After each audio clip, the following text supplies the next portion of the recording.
2025 എഴുത്തച്ഛൻ പുരസ്കാരം പ്രഖ്യാപിച്ചു. KG ശങ്കരപിള്ളയ്ക്കാണ് പുരസ്കാരം. 5 ലക്ഷം രൂപയും പ്രശസ്തി പത്രവും അടങ്ങുന്നതാണ് പുരസ്കാരം. 2025 പുരസ്കാരത്തിന് അർഹനായിട്ടുള്ളത് പ്രശസ്ത കവി ശ്രീ KG ശങ്കരപിള്ളയാണ്.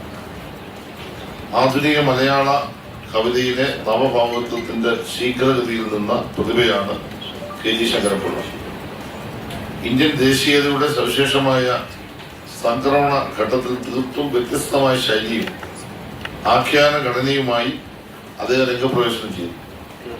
ആവിഷ്കാരത്തിന്റെ ഭിന്ന വഴികളിലൂടെ അദ്ദേഹത്തിന്റെ കവിത കഴിഞ്ഞ അരനൂറ്റാണ്ടിലൂടെ സഞ്ചരിച്ചുകൊണ്ട് ശക്തമായ സാന്നിധ്യം ഏതൊരു മലയാളിക്കും അഭിമാനിക്കാൻ വളർന്നിരുന്നതാണ്. രാഹുൽ ജിനാഥ് നമുക്കൊപ്പം ചേരുന്നുണ്ട്. രാഹുൽ, ബംഗാൾ മുതൽ ഇങ്ങോട്ട് മലയാളികളുടെ ഒരു സ്വകാര്യ അഭിമാനവും അഹങ്കാരവുമാണ് KGS. ഇപ്പോൾ ഇതാദ്യമായിട്ടല്ല, പല പുരസ്കാരങ്ങളും കേരള സാഹിത്യ അക്കാദമി പുരസ്കാരങ്ങളൊക്കെ നേടിയിട്ടുണ്ട്. ഇത് പക്ഷേ എഴുത്തച്ഛൻ പുരസ്കാരം കൂടി അദ്ദേഹത്തെ തേടിയെത്തുകയാണ്.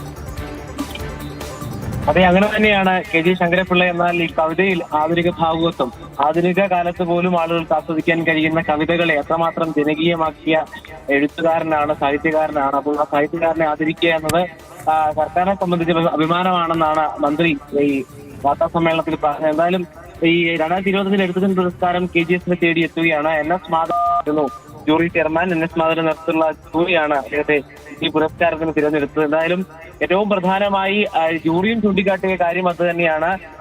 ആത്മസംഘർഷങ്ങൾ, സ്വന്തം ജീവിതാനുഭവങ്ങളെ ആധുനിക തലത്തിൽ അവതരിപ്പിക്കാനും അത്തരത്തിൽ അത് സംവേദനശേഷിയുള്ള ഒരു മാധ്യമമാക്കി കവിതയെന്ന സാഹിത്യ വിഭാഗത്തെ ജനകീയമാക്കാൻ KGSന് സാധിച്ചു എന്ന് തന്നെയാണ് ചൂണ്ടിക്കാട്ടുന്നത്. എന്തായാലും സർക്കാരിന്റെ ഏറ്റവും ഉയർന്ന സാഹിത്യ പുരസ്കാരമാണ് ഇപ്പോൾ KGSനെ തേടിയെത്തിയിരിക്കുന്നത്. ശരി, രാഹുൽ ജിനാഥാണ് വിവരങ്ങൾ നൽകിയത്.